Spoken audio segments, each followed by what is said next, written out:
اور نہ ہی وہ کوئی نوکری کرتا ہے، وہ شادی کا بوجھ کیسے اٹھائے گا؟ اور ویسے بھی عمروں میں کیا رکھا ہے بھائی صاحب؟ اسلام میں تو عمر کی کوئی قید نہیں، بلکہ بیوی شوہر سے چھوٹی ہو تو شوہر بھی جوان رہتا ہے۔ شگفتہ بیگم نے پھر سے بات کو سنبھالنے کی کوشش کی تو شائستہ بیگم نے کہا، باجی ہم گھر جا کر اچھی طرح سے اس معاملے پر سوچ کر آپ کو جواب دیں گے، آپ پریشان مت ہو۔ وہ عمر کے ساتھ طے ہو، اس کا رشتہ طے ہو یا ایمان سے بنے گی تو وہ ہماری ہی بہو، آپ بھی سوچ لیں، ایمان خوش رکھے گا اسے، اور پڑھائی کا کیا ہے، 1-2 سال تک وہ بھی مکمل ہو جائے گی، پھر آپ کی یہ والی پریشانی بھی ختم ہو جائے گی، اور اسے نوکری کے لیے دھکے نہیں کھانے پڑیں گے، وہ اپنے بابا جان کے ساتھ ہی بزنس میں ہاتھ بٹائے گا، ہمارا جو کچھ ہے ہمارے بچوں کا ہی تو ہے۔ شائستہ بیگم نے شگفتہ کو تسلی دینے کی کوشش کی، اور عمر اپنی ماں کی آخری بات پر چونک گیا تھا۔ اس بات کو تو وہ بالکل ہی فراموش کر چکا تھا کہ حمید احمد کے کاروبار میں ایمان بھی آدھے کا حصے دار ہے۔ اسے جلد ہی کچھ ایسا کرنا ہوگا کہ یہ رشتے والی تلوار بھی اس کی گردن سے ہٹ جائے اور ایمان کو وہ کاروبار سے بھی الگ کر دے۔ اظہار ناراضگی کے طور پر عمر کمرے سے اٹھ کر باہر آ گیا۔ لاؤنج میں بچے کھیل رہے تھے، وہ عائشہ اور تاشا کو ڈھونڈتے ہوئے کمروں کی طرف آ گیا تو وہ دونوں اسے عرصہ کے کمرے میں بیٹھی ہوئی نظر آئی۔ تم دونوں یہاں اکیلی کیا کر رہی ہو؟ کچھ نہیں، عرصہ ہمیں یہاں بٹھا کر گئی ہے، وہ اوپر سے اپنے کچھ خاص گفٹس لینے گئی ہے ہمیں دکھانے کے لیے، تاشا نے بتایا تو عمر نے سر ہلایا اور باہر نکل گیا، اور پھر نہ جانے کس خیال کے تحت اس کے قدم اوپر کی طرف اٹھنے لگے۔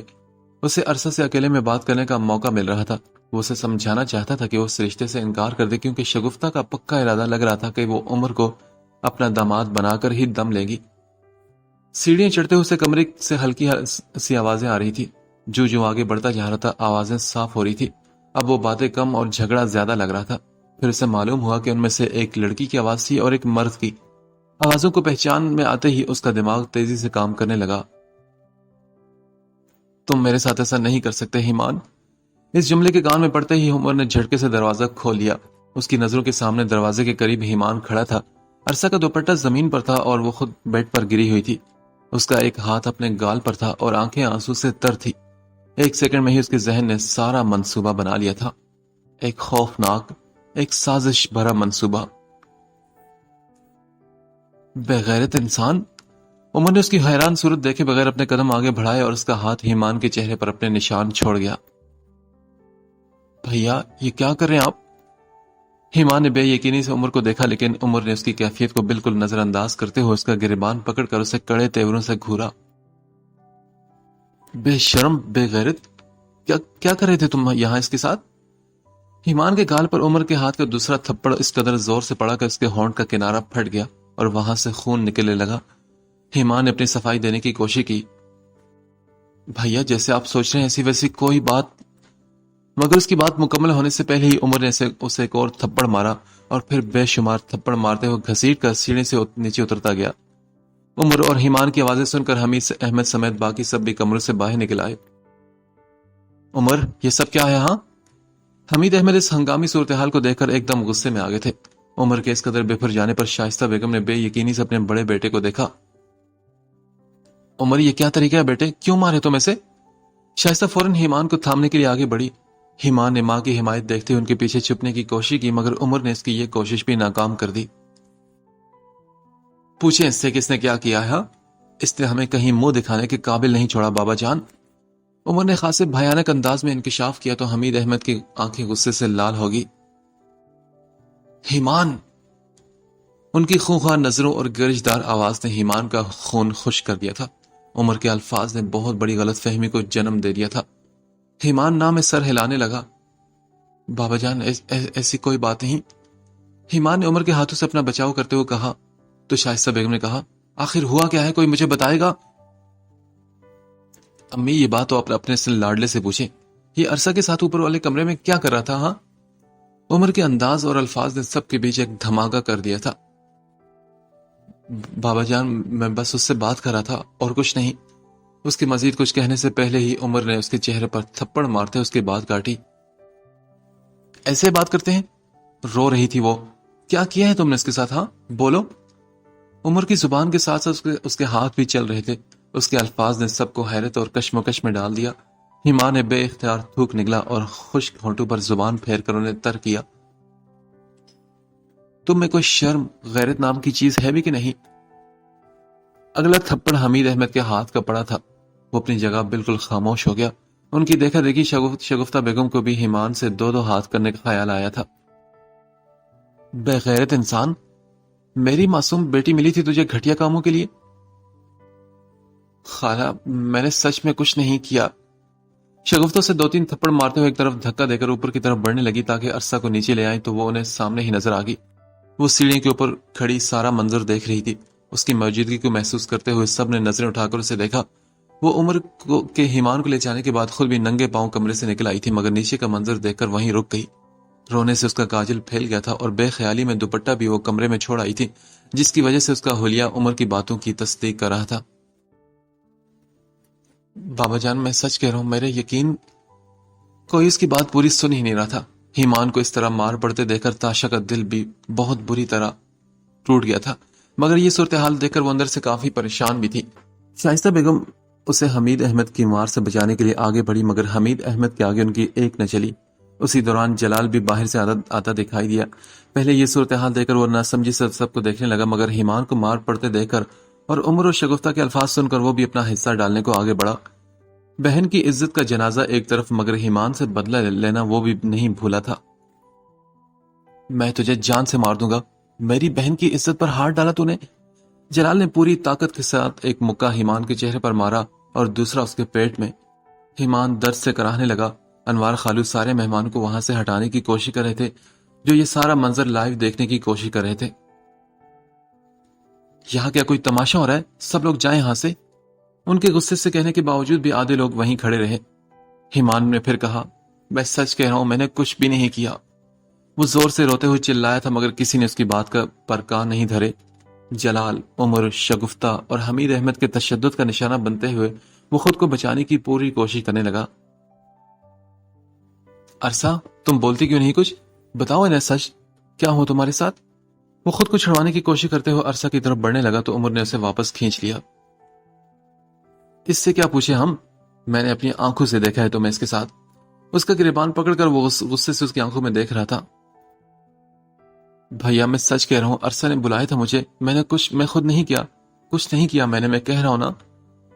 وہ روتی ہوئی آواز میں چلائے تو حمید احمد کچھ پل کے لیے رکے. عمر نے پہلے باپ کو دیکھا جو کنفیوژن کا شکار نظر آ رہے تھے، اور پھر عرصہ کو دیکھا جو ابھی تک وہی صورت لیے کھڑی تھی.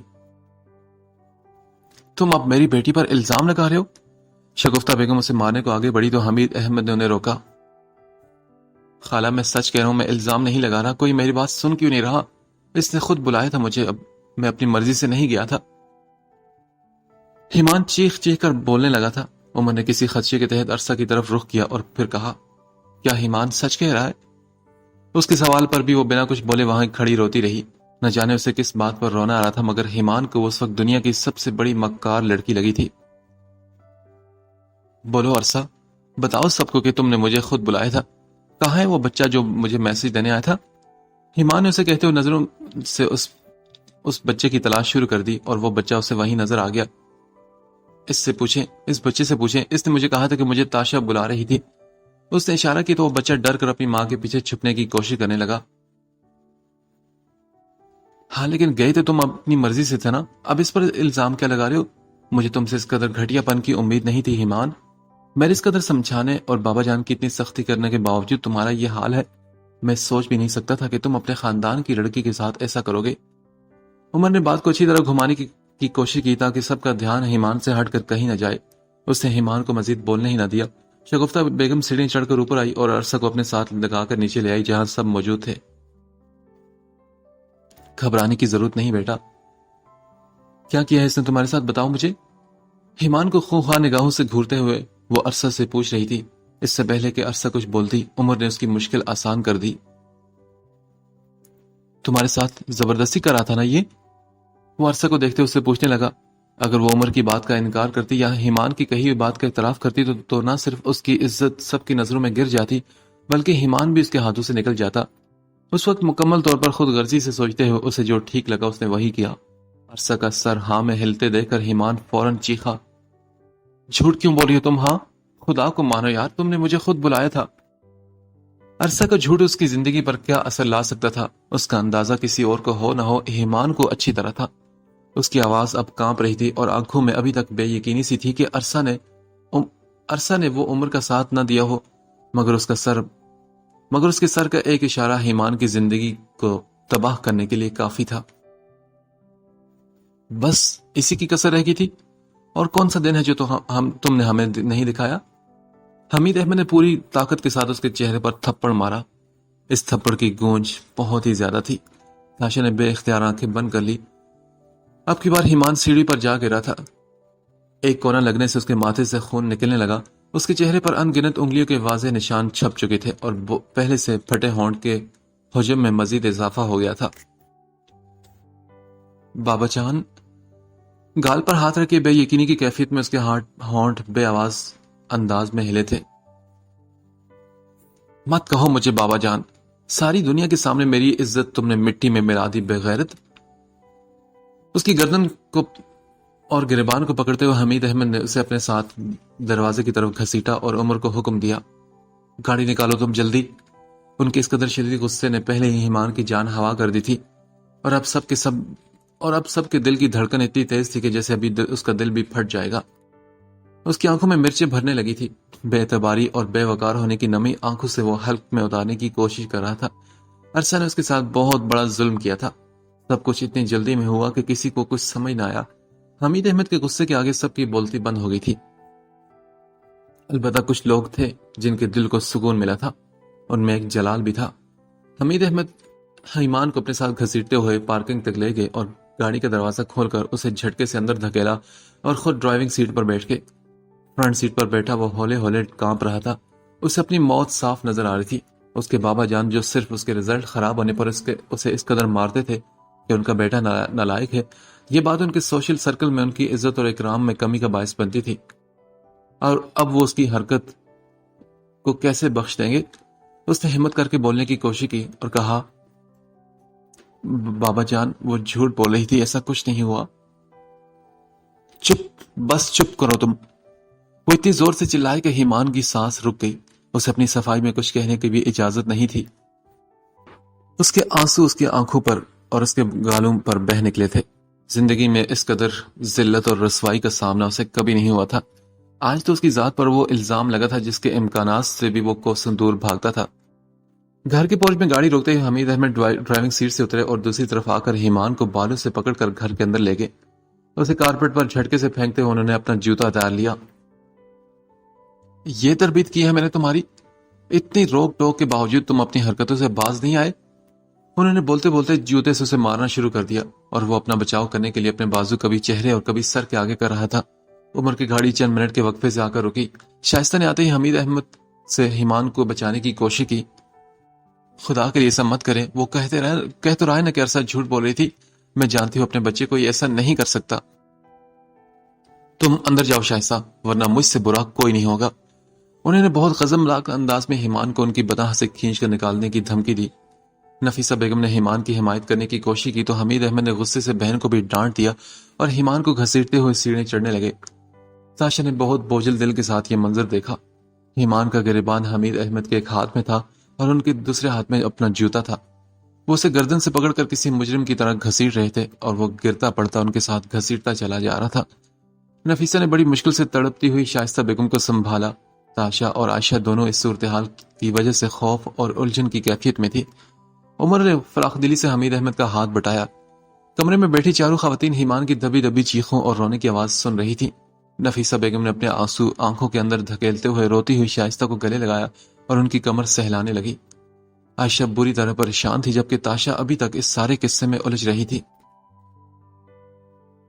نفیسہ، میرا بچہ ایسا نہیں کر سکتا، تم اس کے بابا جان کو سمجھاؤ نا، اسے چھوڑ دیں پلیز، شائستہ بیگم روتے ہوئے کہہ رہی تھی۔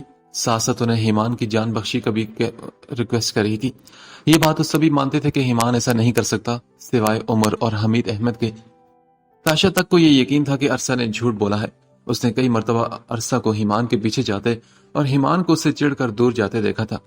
اسے خود عرصہ کا ایمان سے اظہار محبت بھی اپنے کانوں سے سنا تھا۔ صاف ظاہر تھا کہ وہ ایمان کو پھنسا رہی تھی۔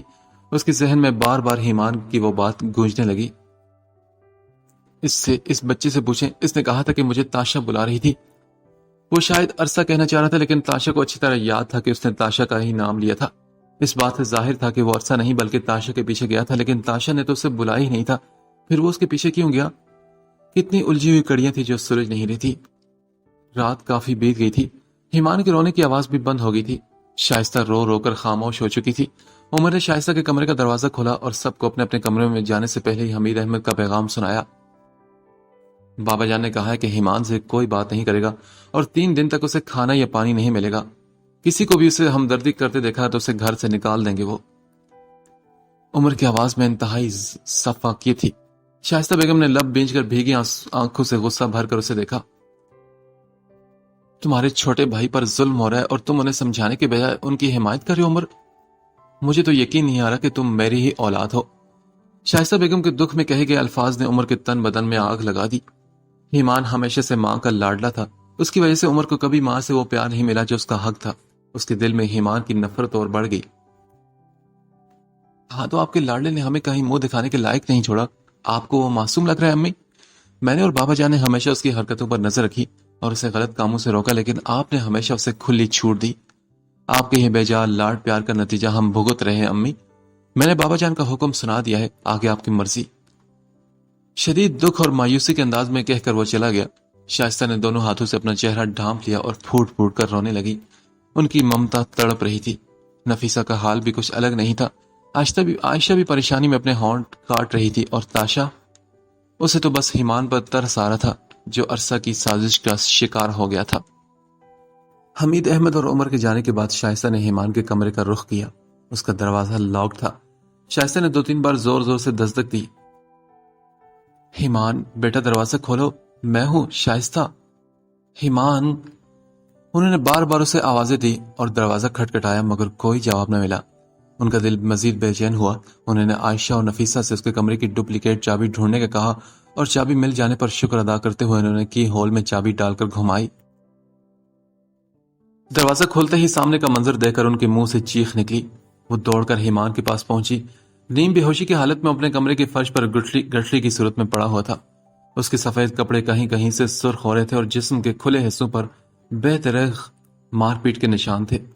عائشہ نے آگے بڑھ کر اس کو سیدھا کیا۔ اس کے منہ سے دردناک کراہ برآمد ہوئی تھی۔ اس کا چہرہ سامنے ہونے پر تاشا نے بے اختیار منہ پر ہاتھ رکھا۔ اس قدر سوجن اور نیل وہ ایمان تو لگ ہی نہیں رہا تھا۔ اس کی آنکھیں حیرت اور بے یقینی کے باعث پوری کی پوری کھل گئی تھی۔ اسے بے اختیار ماموں کی اس قدر صفاقیت پر رنج اور دکھ ہونے لگا۔ انہوں نے ایمان کو اس قدر کسی کے سامنے نہیں پیٹا تھا، لیکن کل کا مظاہرہ دیکھ کر وہ دل ہی دل میں اچھی خاصی ڈر گئی تھی۔ گو کہ یہ سلوک اس گھر میں صرف ایمان کے ساتھ ہی ہوتا تھا، مگر اسے بھی اپنے ماموں سے ڈر لگنے لگا تھا۔ نفیسہ نے عائشہ اور شائستہ کی مدد سے اسے پکڑ کر بڑی مشکل سے بیڈ پر لٹایا۔ امی سے بہت تیز بخار ہے اور اس کی چوٹیں بھی معمولی نہیں۔ عائشہ نے بطور ڈاکٹر اس کا جلدی جائزہ لیا اور اس کی حالت کے بارے میں شائستہ کو بتایا تو وہ مزید پریشان ہو گئی۔ میرا بچہ، اللہ میرے بچے کو جلدی سے ٹھیک کر دے، ان ظالموں نے کیا حشر کر دیا میرے بیٹے کا۔ وہ اس وقت پریشانی میں روتے ہوئے یہ بھول گئی تھی کہ وہ ظالم ان کا بیٹا اور شوہر ہی تھے جنہوں نے ایمان کا یہ حال کیا۔ شام ہونے اور ان ظالموں کے آنے سے پہلے شائستہ نے دوبارہ اس کے کمرے کا دروازہ لاک کر دیا کہ انہیں معلوم نہ ہو کہ ان کا حکم نہیں مانا گیا، مگر گھر آتے ہی وہ سیدھا ایمان کے کمرے میں گئے۔ اب وہ کل کی طرف فرش کے بجائے اپنے بیڈ پر لیٹا تھا اور اس کے کمرے سے دوائیوں کی بو آسانی سے محسوس کی جا سکتی تھی۔ انہوں نے فوراً عائشہ کو بلایا اور پوچھا، اس کے زخم تم نے صاف کیا ہے؟ وہ ڈرتے ڈرتے ہاں میں سر ہلا گئی۔ کیوں؟ جب میں نے منع کیا تھا کہ اس سے کوئی بات نہیں کرے گا اور 3 دن تک اس کا کھانا پانی بند ہے تو میرے حکم کو کیوں نہیں مانا گیا؟ ہاں، اس وقت وہ غصے میں تھے مگر بیٹی پر آواز اونچی نہیں کی تھی۔ بابا جان وہ بہت تکلیف میں ہے، میں نے وہی کیا جو ایک ڈاکٹر اپنے مریض کے ساتھ کرتا ہے۔ اسے فوری علاج کی ضرورت تھی، اس کا بخار۔ میں نے تم سے اس کی طبیعت نہیں پوچھی عائشہ۔ بہرحال کل یہ ڈرامہ نہ ہو اور سمجھا دینا اپنی ماں کو بھی۔ مجھے معلوم ہے کہ وہ بھی ضرور آئی ہوگی اس کے کمرے میں۔ اگر کل پھر یہی سب ہوا تو مجھ سے برا کوئی نہیں ہوگا، اور اگر اب کوئی اس کے کمرے میں آیا تو میں اس کو کچھ نہیں کہوں گا، لیکن ایمان کی دوبارہ سے پٹائی کر دوں گا۔ انہوں نے نیم بے ہوش پڑے ایمان کی طرف اشارہ کر کے کہا اور عائشہ کو بھیج کر دروازہ لاک کر کے خود اپنے کمرے میں چلے گئے۔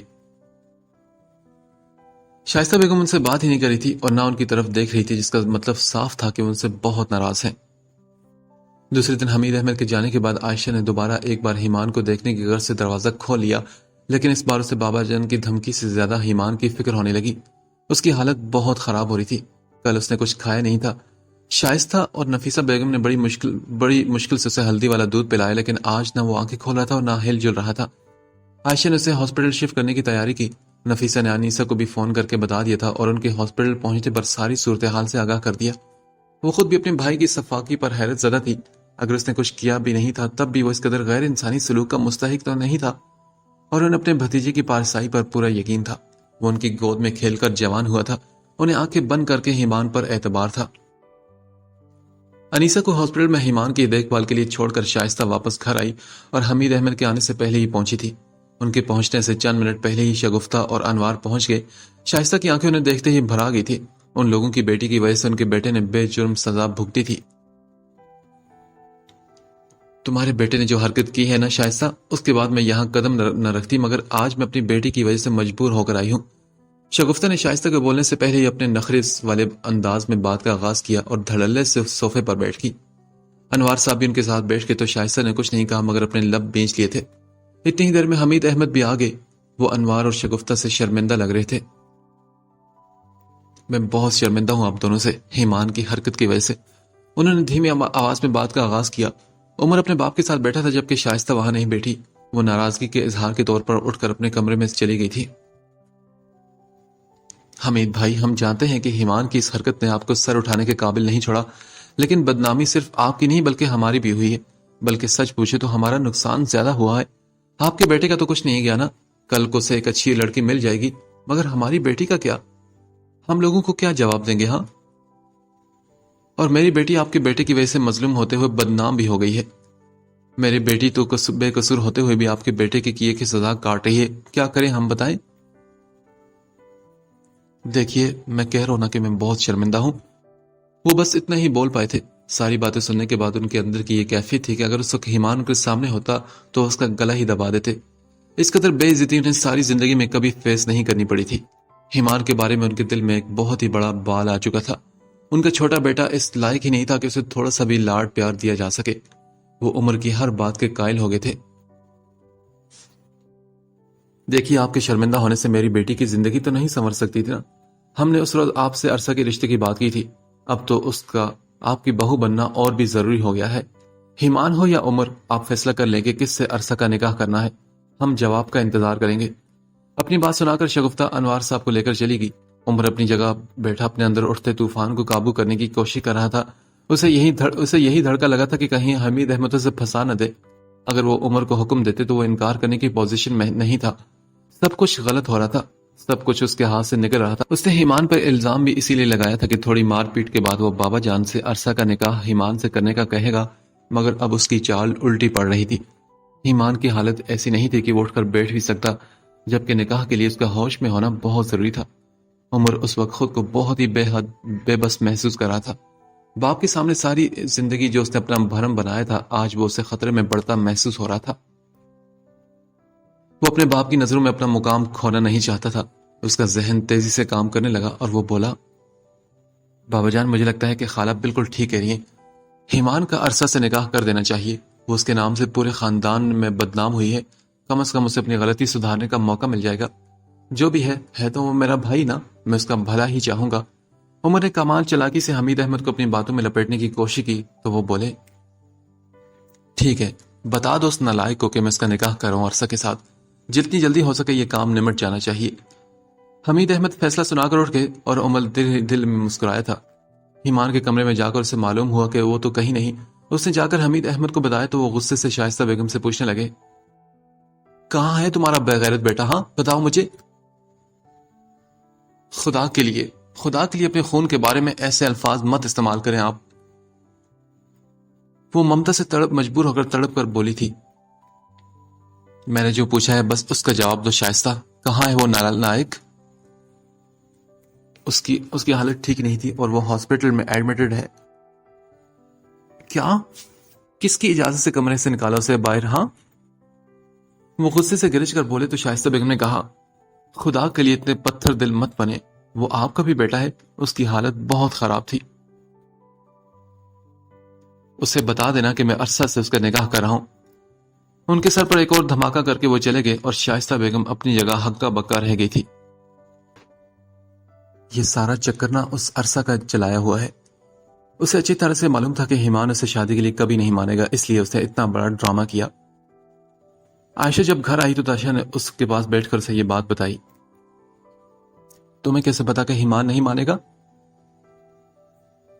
اس لیے کہ وہ عرصہ کو پسند نہیں کرتا عائشہ۔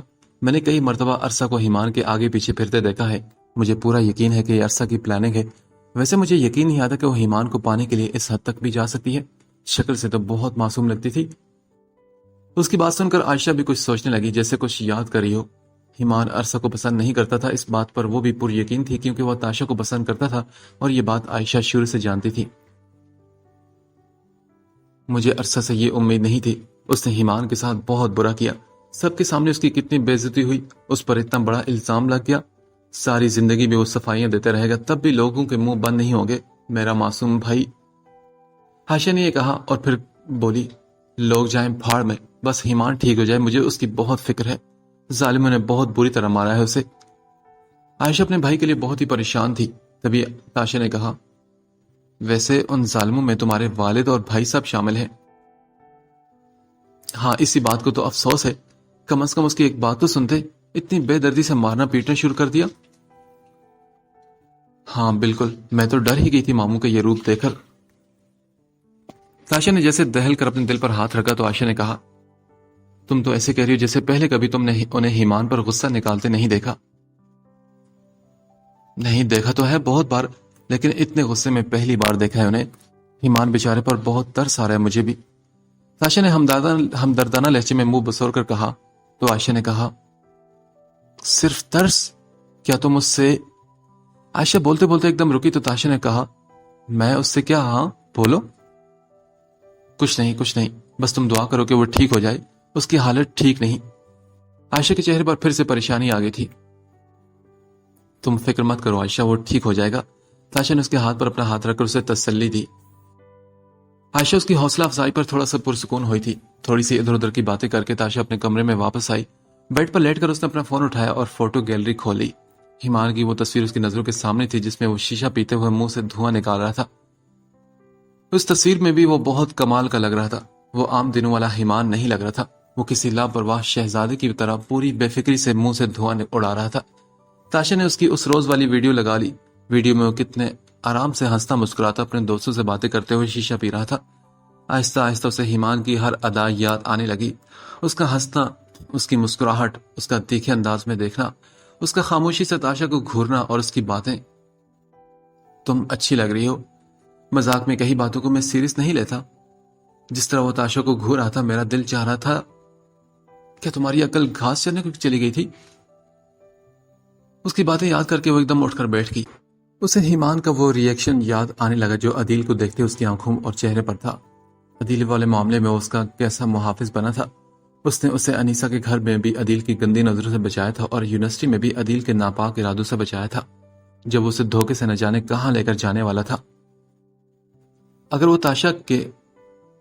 تاشا کے اس کے ساتھ برے سلوک کے باوجود کسی غیر سے اس کی حفاظت کر سکتا ہے تو وہ عرصہ کو اس عذاب میں کیوں دھکیلتا؟ اگر اسے کچھ کرنا ہی ہوتا تو وہ تاشا کے ساتھ کرتا، جس کی وجہ سے اکثر وہ مشکل کا شکار ہوتا تھا۔ بچپن سے لے کر آج تک اسے ایمان کی نظروں میں کبھی بدنیتی یا برائی نظر نہیں آئی تھی۔ اس کی آنکھوں میں حیا تھی۔ بچپن کی دہلیز پار کرتے ہی اور جوانی کی دہلیز پر قدم رکھنے کے باوجود وہ بہت سی چیزوں میں ایمان پر ڈیپینڈ کرتی تھی۔ سہیلیوں کے گھر جانا ہو، بازار جانا ہو، کسی کام سے گھر سے باہر جانا ہو یا گھر میں، اکثر ایسے موقع آئے جب وہ ایمان کے ساتھ تنہا رہی، مگر اسے کبھی ایمان کی کسی حرکت سے ایسا محسوس نہیں ہوا کہ وہ اس پر گندی نگاہ رکھ رہا ہے۔ وہ اسے تنگ کرتا تھا، پریشان بھی کرتا تھا، مگر یہ صرف شرارتیں ہوتی تھی۔ تاشا کے علاوہ کسی اور لڑکی سے اتنا بے تکلف بھی نہیں ہوتا تھا۔ ایمل، فاریہ یا علینا بھی اس کی کزنز تھی اور ان تینوں کی ایمان سے اچھی دوستی تھی، مگر ایمان نے انہیں کبھی ایسے تنگ نہیں کیا جیسے وہ تاشا کو کرتا تھا۔ عرصہ کے لیے ناپسندیدگی اس کی آنکھوں میں صاف تھی، اور مرد کی فطرت یہ ہے کہ وہ اس عورت کو ہاتھ نہیں لگاتا جسے وہ ناپسند کرتا ہو۔ ساری سوچیں، ساری نشانیاں اسی طرف اشارہ کر رہی تھی کہ ایمان بے قصور ہے، اور تاشا کا اپنا دل بھی اس کی بے گناہی کی گواہی دے رہا تھا۔ اسے کسی اور سے ایمان کی بے گناہی کی سرٹیفکیٹ لینے کی بھی بالکل ضرورت نہیں تھی۔